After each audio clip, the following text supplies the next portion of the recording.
Hello and welcome to another episode of Smart Freight Conversations, where we share interesting and important updates and insights on freight decarbonization and the drive towards a zero emissions logistics industry. My name is Andy Golding. I'm the Director of Strategic Services here at Smart Freight Center, or SFC, as you'll hear us call it, and I'll be your host for today. In this episode, we are exploring how large-scale logistics platforms are enabling decarbonization across complex global networks, connecting shippers, carriers, and partners to drive scalable, low-emission freight solutions. Whether you are working to decarbonize complex supply chains or looking to scale low-emission solutions, this episode and this conversation are going to offer a bunch of practical insights from both strategy to execution. Joining me for this conversation is Tom Fisher. Tom is the Global Alternative Fuel Program Director of C.H. Robinson. Tom, thank you so much for joining me today. Let's drive in to today's episode. To start us off, could you maybe tell us a little bit about C.H. Robinson and your role within the organization? Yeah, first of all, thanks for having me, Andy. Great to see you again. C.H. Robinson is a global logistic leader that helps companies solve their complex supply chain problems. On a global scale, we work with 83,000 customers and 450,000 contracted carriers across different modalities such as LTL, truckload, drayage, rail, ocean, air, and customs. On an annual basis, we move more than 37 million shipments, worth 23 billion in freight. And in my role, I am leading our alternative fuel program globally, where we offer decarbonization solutions for our customers when we move freight for them across the globe. And I specifically focus on road, ocean, and air. And in my role, it's quite diverse and challenging. On a daily basis, I'm dealing with shippers to help them on their sustainability journey, and also working closely together with our carriers that provide us the low emission transport services in order to offer those low carbon solutions when we want to decarbonize together with our shippers. You said complex, and then you said upwards of 37 million shipments, and my brain is going, yeah, definitely complex. Yeah, definitely, and it's a lot indeed, and that's why we really truly believe in collaborating with our partners, because in order to push our industry forward, it is really important to strengthen our relationships with all the stakeholders that we engage with, and I think that is the really cool thing about my role. We have that, let's say, triangle. We work together as C.H. Robinson with our customers and shippers, but also there's a second layer around it where we work closely together with fuel providers, charging infrastructure providers, audit companies, registries, basically the whole ecosystem around that works together with our customers and our carriers. And then there's a third layer around it with regulations, organizations such as Smart Freight Center, incentive programs globally that help us to really work together on that. And if we don't connect those different layers, it is sometimes really hard to solve those complex supply chain challenges that are out there. But it's also really exciting because it gives me the opportunity to deal with different types of stakeholders with different needs, and connecting the whole ecosystem together on a global level. So my day-to-day can look really different.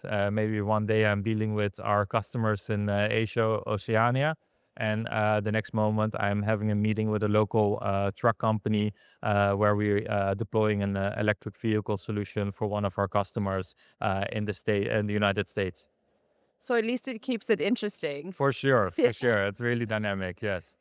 Your world is complex. You're solving complex problems. We also know that no one company can decarbonize logistics alone. Like, the name of the game is collaboration and cooperation.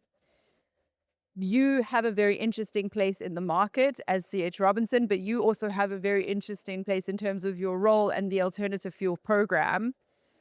I would love to understand. Obviously, the alternative fuels program exists for a very real reason, to let's get better fuels on the roads. What are some of your most meaningful achievements so far in reducing emissions across freight and logistics? Yeah. It's been a really exciting journey so far. In 2020, I was asked to build a new carry ecosystem team in Europe that allowed me to build products and services that provided added value to our road carriers that we worked with in Europe. I started developing a fuel product, payment products, loyalty programs, basically everything that added value to our relationships with the carriers that move freight for us across Europe at that time. And that allowed us to build a really strong foundation in order to start our alternative fuel program, because it allowed us to connect all those different layers and build on that foundation in order to then incentivize carriers when they would adopt, in this case, H300. And that would then allow us to also offer low emission transport services to our customers that were willing to invest in order to lower their carbon footprint. And I think that is an extreme team or a great achievement as a team altogether, because it was something totally new for us. But without those foundation blocks, if you're just starting on your decarbonization journey and you don't have a solid foundation, it is really hard to make an impact. And I think I'm extremely proud on what we achieved with that team. And now, especially since we are expanding and also offering this on different modalities or on ocean and air, it adds another solution that we can provide to our customers, but also really collaborate with our carriers. Because if we don't stimulate them to invest in those kind of low emission transport services, we don't get anywhere. So that's why we have a really important role in the ecosystem to facilitate that and help each other and push our industry forward. I think I like the framing that you use of being a facilitator. So you've done all the work, you've laid the foundation, you've put down all the groundwork to build this ecosystem, build these relationships, and essentially put in all the building blocks to now stimulate the whole market to move. My question is why? And obviously, it's a loaded question. This is Smart Freight Conversations. We're talking about decarbonization, but beyond regulation or compliance, what motivates CH Robinson to take a leadership role in freight decarbonization? Yeah. Sustainability has always been a core of our day-to-day operations, because we build resilient, efficient supply chains for our customers. So a strong fundament for that is to look into to create with a lean operating model to create efficiencies and eliminate waste in how we move freight across the globe. So a really good starting point on that is like helping our customers measuring their carbon footprint. It is really important to understand where is the customer currently in their stage, or maybe they're just beginning their sustainability journey, to understand where they are. Secondly, then we look into, okay, what can we actually already achieve in terms of rerouting, consolidation, reducing empty miles, kilometers, in order to already lower that carbon footprint. And once we achieve that, then we can actually look into strategies where can we utilize those cost savings that we achieve for our customers to reinvest in low emission transport services. Because we have a large network all over the globe, we have really good visibility on where that investment would have the highest return on their investment in terms of when they're going to lower the carbon footprint. So that is really great that we can help our customers on that, because it also allows them to achieve their sustainability goals. A lot of our customers are really active and they have ambitious goals, specifically around scope 3 emissions. It's a really challenging scope in order to lower your carbon footprint. And that's why it's so important that we collaborate all together, because we cannot do this alone. It also helps us to strengthen those relationships with the different stakeholders in the ecosystem. And it also creates a strategic advantage for those stakeholders that we're participating in, because it puts us ahead, it helps us to innovate, and with our capabilities develop smart technologies that helps us to make our organizations and the stakeholder that we work with future proof. And future proof resilience, these are such important topics and gaining traction and importance by the day. But also, you mentioned strategic advantage. And what we're seeing more and more is sustainability is moving from a spotlight topic to what's the business case? Like, show me the business case, show me the strategic advantage. And I feel like the work that you're doing and also the perspective that you have because of the vast network that you look out on puts you in a brilliant place to help companies understand this is the strategic advantage, this is the business case, and here are all of the reasons why you want to invest in resilient supply chains. Yeah, definitely, and that helps us to also really work together on that. And I think a really crucial element in that as well is when we engage, no matter with who in the ecosystem, what kind of role do they have? Are they more procurement driven? Do they have a commercial role? Is it maybe finance, accounting related? Do they really have a sustainability role within that organization? Because everybody has different objectives, needs, and also has a different vision. And especially in the current climate that we're currently are, it's so crucial that we keep talking to each other, understanding each other, and helping each other out on how we can solve those complex supply chain challenges that we have.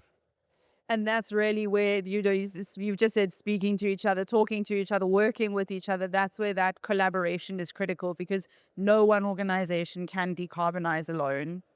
So, with that in mind, as a global logistics platform, you are connecting thousands of shippers and carriers.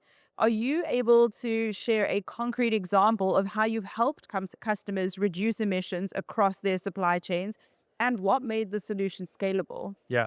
So I think one of the recent examples that we have is with a one of our shippers that have a really complex supply chain all over the world, and we noticed that we already had achieved the maximum in terms of direct conversions, and in this case with electric trucks.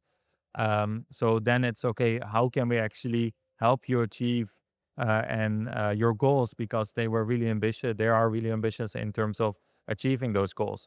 So that's when our alternative fuel program came into place because there were not enough opportunities to decarbonize that freight directly. And then we started working on collaborating. Okay, what if we within our network have other electric trucks operating that we then can utilize a book and claim methodology according to the MBM framework to allocate those CO2e reductions that we achieve and allocate that to the shipper that help them to achieve their sustainability goals. And it's something that is really important. Then also, how do you then explain that your electric truck is maybe not moving directly your freight, but it's happening somewhere else within our own CH Robinson network with one of our other carriers that wants to invest in electric trucks, but maybe we don't have customers in that area that want to move freight on electric trucks. And that empowered us to actually onboard that carrier and utilize that electric trucks because that is a really crucial element. We need to create a real strong market signal that it is possible.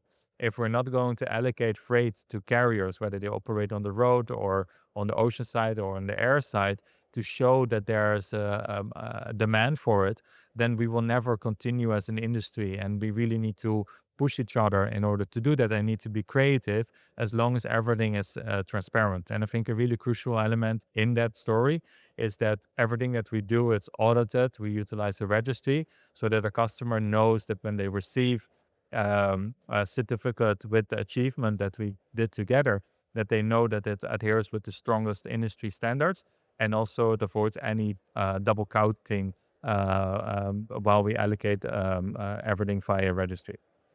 And I think that's such an amazing example of book and claim in practice because I believe that book and claim is a wonderful opportunity. Admittedly, it's a developing story itself, but it's an incredible opportunity to get decarbonization benefits, even if you're physically removed from where that is happening. And I think more stories like this are needed because It's not just we did the thing and the emissions, the emissions happened physically elsewhere. It's we did the thing, it's transparent, it's been certified, there's a registry supporting it, it's all above board. And I think that is the thing that would create comfort in people's minds to know, aha, this is another solution that exists on the table. And I think it actually it opens up a whole new room of potential solutions because it removes the physical barriers. Now, to shift gears slightly, Tom, I'd like to talk about the Electrifying Drayage Alliance, or the EDA. You, C.H. Robinson, have been involved in the EDA initiative, and I would love for you to explain a little bit about what the project aims to achieve and how this collaboration between logistics providers, carriers, and partners can accelerate zero emission drayage operations. Yeah. It's a great initiative that helps us to really put our efforts together with the stakeholders that we work and collaborate with to push our industry forward. We started deploying in the ports of LA, Long Beach, and Rotterdam on a daily basis electric truck capacity. We started doing this as of December 2025. And even though we might not have shippers directly who are willing to put their containers on those electric trucks, we still said, okay, let's go to the carriers. The capacity is available. They're investing in equipment in order to actually help us. And if we then don't allocate that freight to them, then there's no real business case again for those carriers. So how can we then collaborate and making sure that we can operate those electric trucks on a daily basis? And I think that is what the Electrifying Drayage Alliance really helps us to bring the whole ecosystem again together to collaborate on that part. One thing that I really want to mention is that it is possible. There are no limitations. It's about just having a conversation with all the parties involved and coming up with a solution design that works for everyone. Our carriers need to invest in new equipment that can be three times more expensive. So the capex costs for those carriers increase rapidly. If they then don't get a clear business around it, they will never scale after that, because if they need to go to financial institutions in order to finance those new assets, the financial institutions will look at the balance and say, okay, well, you invested in it, but on the other hand, we don't see that you are actually leveraging that to the full extent. So why are you even capable and solvable to invest in new equipment? And that's why it's so crucial that we collaborate on this initiative, because there's a real sweet spot within drayage along all the ports that we can utilize in order to move more freight on electric trucks. It helps to the ports to achieve their goals. It helps to create clean air around the areas of the ports, and it really gives a really strong market signal that let's do it together and let's put those electric trucks to work. And I think that's another reason why we need alliances like the Electrifying Drayage Alliance, because there is a business case and there is meaningful opportunity for all parties. But who moves first? Who takes the risk? Versus how do we do this together? How do we drive this forward as an alliance versus in single lanes? Yeah, we're really good at analyzing problems, and at a certain stage, you can come to an analysis paralysis in a way, Yeah. and that's why it's so crucial that we move forward, take initiative, and let's do it together, because otherwise we never push our industry forward and create that signal to the market that it is possible. And we really hope that all together with all the stakeholders that are involved in the alliance, that we really create a snowball effect that helps us and allow us to actually make it work across the globe. And at this point, in terms of where our planet is, where our climate is, we cannot afford to be stuck in analysis paralysis. We need to be taking action. Like, we really need to be driving actual change. Tom, in terms of scaling zero emissions freight solutions, what, from your perspective, are some of the biggest barriers to scaling these solutions? And I know we've spoken about a couple of them already, But I'd love to hear from you, especially from a drayage perspective, a short haul trucking. Maybe let's get a little bit more specific around what's getting in the way and what needs to change across infrastructure, policy, and the logistics ecosystem as a whole to move this along faster. Yeah. We already talked a bit about the capex costs that are rapidly increasing for carriers that actually invest in that equipment. And then if they don't receive the business in return, it makes it really hard to scale. So having clear incentives for those carriers that actually invest in that equipment will help them to utilize those trucks more. A really important aspect of utilizing EVs is that you create efficiencies along it. If a truck is not moving, it's not delivering, it's not bringing any money on the table for those carriers. So, smart initiatives such as in the ports of LA and Long Beach, you have a green lane where green trucks don't need, or EVs don't need to wait in a waiting line in order to pick up their containers. So that makes sure that those carriers have a really high utilization rate and can actually move more freight. Another incentive might be to offer a lower price when entering the terminals, because in certain ports there are fees that are implemented. I'm not in favor for adding a surcharge for other carriers that use those low emission transport services, because it adds only extra cost to their operations. And we need to understand that all the carriers that operate in this space, and now we're talking about drayage, but also on the ocean and the air side, the operation margins are really thin. So if we're going to add extra costs and not going to incentivize the ones that are actually taking actions, it also doesn't give a clear signal to the market. Giving those incentives makes the business case work easier, and it also can convince carriers like, hey, if you invest in this equipment, you can actually move more containers, so you can grow your business, you can become more efficient.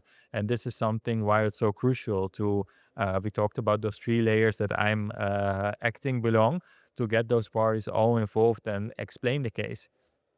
A lot of our stakeholders might not be dealing with the carrier directly, or might not be dealing with a shipper. So there are different interests in their own business case. And if we don't explain that to them and explain the rationale about why we do things, Yeah. we are working in a parallel universe in a way to decarbonize. And we need to break those barriers by collaborating and showing why certain actions are taken and why certain actions might not be a good idea. And it's really, in a way, the curse of knowledge, right? What is obvious to you, given the view that you have on the market, to a small segment of the market may not be obvious at all. And that's why breaking down these barriers, these knowledge barriers, creating that context, painting that bigger picture, suddenly everybody can see, oh, there are multiple wheels turning here that are all trying to move us in the same direction. Yeah, I think one of the big learning lessons that we experience is as well, you need to diversify your supply chain. You cannot count on one solution. And that's why it's so important to have different views and perspectives, but also to utilize as a strategy, as it helps to operate your business in a lean way, and it makes you flexible in case the circumstances change. Yeah. Which is so that you need to diversify so that you can remain resilient, Mm. actually. Yeah. Yeah. So, Tom, just very quickly, we know we're talking about taking action, and we're starting this conversation from the perspective of we are already doing things. But what about for people who are just getting started? What is the role of education and training in decarbonization from your perspective? And how are you making sure that the people that you're working with or the people that you're trying to get to shift are well educated and know enough to actually take steps and take action? Yeah. A really important aspect on that is that anybody who takes the bold decision to make an impact or starts on this journey should be encouraged and should be supported. I truly believe that everybody who is acting in this industry has the best interest in the achievements that they want to accomplish when deploying decarbonization strategies.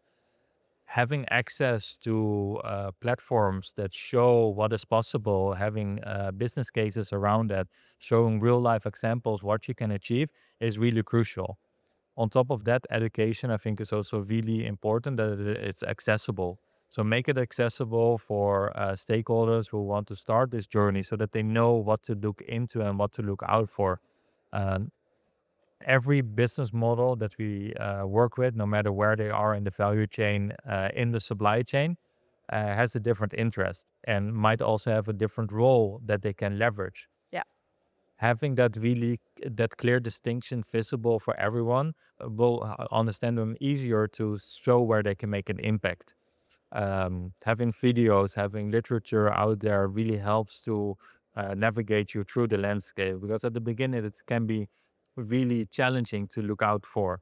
So when I started my sustainability journey, Smart Trade Center was a great resource for me because there were publications out there on how to utilize it, to read on, to learn from, and that's why it's so important that that's open, accessible. And then if you want to make a next step, um, then there are great courses available also via the academy that help you to then actually turn those levers and make it more concrete to make those next steps and push yourself, but also our industry forward. Yeah, and I thank you. I really agree with what you've said there.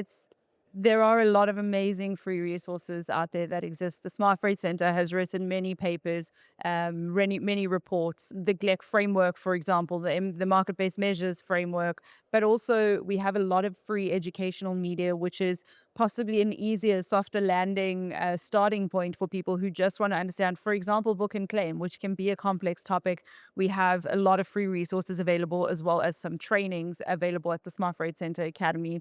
And so there is a way to get started. It is really just about taking that step, doing the thing, getting action going. And so, Tom, last question before we wrap, a one sentence sum up. If somebody listening to this episode is inspired and going, I need to take more action, where do they start?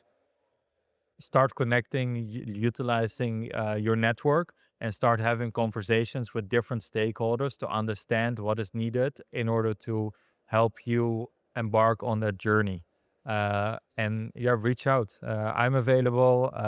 Reach out to other stakeholders. The community that we have over here and in the world within the sustainability space is really incredible. It feels like one big family because a lot of people are facing the same challenges. Yeah. And it is really nice to talk with peers, hearing that they have the same challenges as you. So you're not the only one in the room, actually. And that is really inspiring to hear because it's also, in a way, a sort of therapy, and learn from each other and navigate and pivot and help each other out. I love that because I think it's so true. It can feel extremely isolating, especially if you're just getting started on the journey. You can generally feel like everybody else is so far ahead of me or nobody else is here with me. And it can feel very, very lonely, but it's not. You just kind of need to pop that bubble, get in touch, join a community, and find a group of like-minded people. And I think that that is the magic of what Smart Freight Center does. Is Smart Freight Center can convene so many different parties from across the logistics industry to come together, have meaningful conversations, share experiences, and as you say, just not feel so isolated as an individual in this decarbonization space. Tom, thank you so much for this conversation. I've really enjoyed speaking about the importance of resilience, how we need these real life examples, practical solutions, incentivization. I've really enjoyed the practical aspects of this conversation. So thank you so much for spending some time with me. Thank you for having me, and up to the next one. Yes. If you'd like to learn more about any of the topics that we've discussed today, head over to academy.smartfreightcenter.org and you can find a bunch of free resources as well as training courses available for you. Thank you so much for listening to this episode of Smart Freight Conversations. If you found this episode helpful, please subscribe, share it with your colleagues, share it with your network, and remember, you are not alone. If you are just getting started on your decarbonization journey, join a community like Smart Freight Center, and I promise it won't feel quite so lonely. Until next time, thank you for listening.